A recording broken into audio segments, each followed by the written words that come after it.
ইসরায়েলিরা ইহুদিরা কেমন বিয়াদব আপনাদের কি জানা আছে? আমি একটা দৃষ্টান্ত দিই। সবাই আমরা জানি কোরআনে পাকের 15 নম্বর পারা থেকে শুরু হয়েছে সূরা কাহাফ, সূরাতুল কাহাফ। এই সূরার ভিতরে একখান ঘটনা আছে।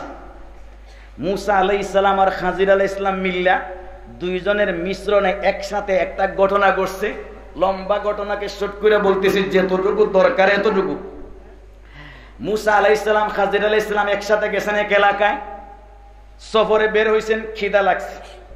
খিজির আলাইহিস সালামেরও খিদা, মুসা আলাইহিস সালামেরও খিদা, বুক লাগছে। বুক যে এলাকায় গিয়া বুক লাগছে, খিদা লাগছে, এই এলাকা কিন্তু মুসা আলাইহিস সালাতু ওয়াস সালামের নবুয়তের এলাকা, অর্থাৎ উনার উম্মতের এলাকা। যে এলাকায় খিদা লাগছে এই এলাকায় সবাই উনার উম্মত। নবী উম্মতের এলাকায় গেছেন মেহমান নিয়ে। মেহমানকে খাজির আলাইহিস সালাম, উনাকে নিয়ে গেছেন।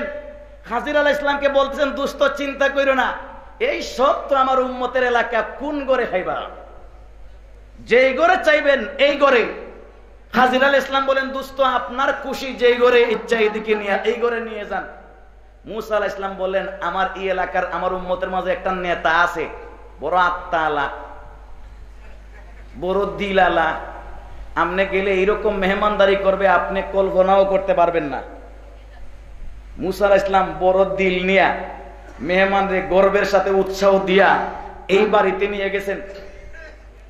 যাওয়ার পরে ডাক দিছেন, ডাক দিতে দিতে দিতে দিতে কোনো জবাব নাই। মাঝে মাঝে মাদ্রাসা থেকে হুজুররা কালেকশনের জন্য যায়। আমি মাঝে মাঝে কালেকশনের ওয়াজ করি। কালেকশন কিন্তু ভিক্ষা না, ভিক্ষা একটা, কালেকশন আরেকটা। ভিক্ষা একটা, কালেকশন আরেকটা। হুজুররা কালেকশনে যায়, চান্দা তাহসিল, যেই কাজটা নবীজি নিজের হাতে করছেন। চান্দা নবীজি নিজের হাতে করছেন, ভিক্ষা নবী করেন নাই। চান্দা আর ভিক্ষার মাঝে বেশ কম আছে। ভিক্ষা হলো নিজের পেট বাঁচাইবার জন্য, আর চান্দা হলো নিজের না দিন রক্ষার জন্য কালেকশন করা। উলামায়ে কেরাম যে বাইরে বাইরে গিয়ে কালেকশন করেন, এটা নিজের পেট নয়, ইসলাম রক্ষা, কোরআন রক্ষা, দ্বীনি মাদ্রাসা রক্ষা, এতিম বাচ্চাদের হেফাজতের জন্য। তাহলে চান্দা না ভিক্ষা? ভিক্ষা হলো নিজের জন্য, আর চান্দা হলো অন্যের জন্য। চান্দা হলো অন্যের জন্য। ভাইরা আমার, বলতে চাইছিলাম, মুসা আলাইহিস সালাতু ওয়াস সালাম গেলেন, বেচারা ডাক দিতেছেন, বেচারা এর কোনো জবাবই দেয় না। হুজুররা যেভাবে মানুষ অনেকের বাড়িতে গিয়া ডাক দিলে গড়ে থাইকেও বলে, গড়ে থাইকেও বলে নাই, মাঝে মাঝে দৌড়াও খায়। বাচ্চারে পাঠাইছে, 4 বছরের বাচ্চারে, যা গিয়া এখন আব্বা বাড়িত নাই। বাচ্চা তো আর বুঝে না, বাচ্চায় বাড়ায় কই আব্বাই খেতার তলে তাইকা কইছে নাই। হয়নি না, হয় না এরকম? বাচ্চা তো আর বুঝে না। আল্লাহু আকবার।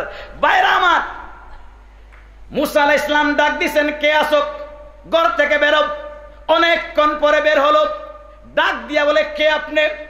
ওই যুগে তো উম্মতেরা নবীকে ভালো করে চিনত না, কারণ টেলিভিশন ছিল না, ফেসবুক ছিল না, সোশ্যাল মিডিয়া ছিল না, পত্রিকা ছিল না।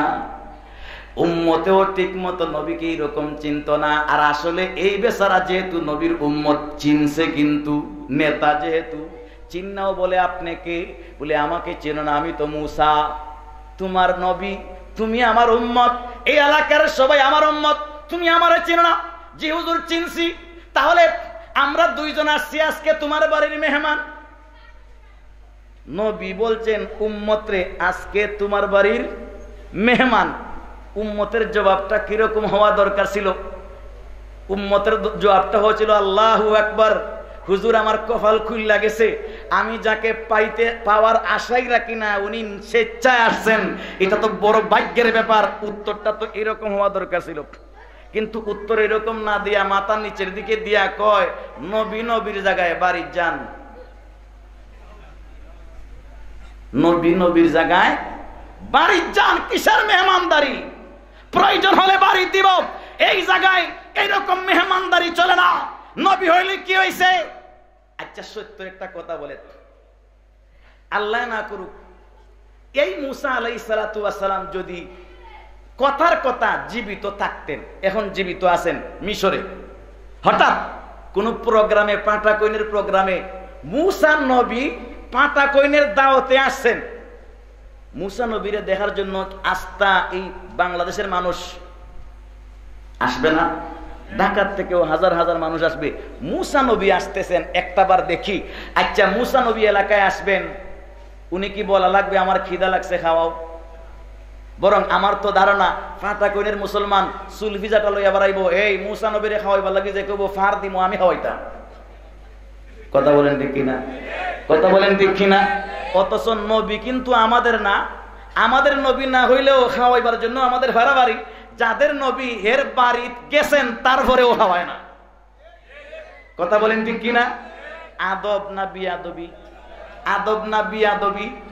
এটা আরো সুন্দরভাবে বুঝার জন্য, আচ্ছা আমাদের নবী রাখলাম, নবীজি আরামে আছেন থাকেন, নবীজির সন্তানও বাদ দিলাম, হাসান হুসাইন রাদিয়াল্লাহু তাআলা আনহুমা বাদ দিলাম, নবীজির মা ফাতেমা, নবীজির কলিজার টুকরা মা ফাতেমাকেও রাখলাম, নবীজির সাহাবী বাদ দিলাম। সব বাদ দিয়া 1400 বছর পরে নবীজির 40তম বংশধর আওলাদে রাসূল সৈয়দ আরশাদ আল মাদানী হাফিজাহুল্লাহু তাআলা এই এলাকার মধ্যে যদি আসেন, আয়েশা কি কোনো বছর বলছেন যে আমার খিদা লাগছে খাওয়াও? বলার আগে আরে আরশাদ মদনী কি, আরশাদ মদনী কেন? এই যে বড় নাসাব আসছেন, উনারে খাওয়াইবার জন্য অনেক প্রস্তাব আছে।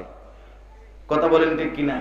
তাহলে 1400 বছর পরে নবীর বংশধর না একজন আলিমকে খাওয়াইবার জন্য এইরকম যদি ফারাফারি চলে, তাহলে এবার চিন্তা করুন আমাদের কলিজার টুকরা, যার জন্য এখন কলিজার টুকরা টুকরা কইরা দিতে রাজি, ওই নবীজি যদি আজকে, ওই নবীজি যদি জিন্দা হয়ে আজকে পাটা কইন এলাকার মধ্যে আসতেন, তাহলে নবীকে খাওয়াইবার জন্য কি রকম ঘটনা ঘটতো? কথা বলেন। তাহলে নবীর বংশধরকে খাওয়াইবার জন্য এই অবস্থা, নবীর সাথে সামান্য সম্পর্ক তারকে যদি খাওয়াইবার জন্য এই অবস্থা হয়, তাহলে মুসা নবীকে পাইলে কিরকম অবস্থা আমাদের হইতো খাওয়াইবার জন্য। অথচ এরা ফিরি ফিরি ভাইয়া দাওয়াত সারা পাইয়াও এরা খাওয়ায় তো নাই, উল্টা নবীরে দমক দিয়ে কই বাড়ি যাও। কেমন চরম বিয়াদব হইলে নবীকে বোকা অবস্থায় এরকম উত্তরটা দিতে পারে?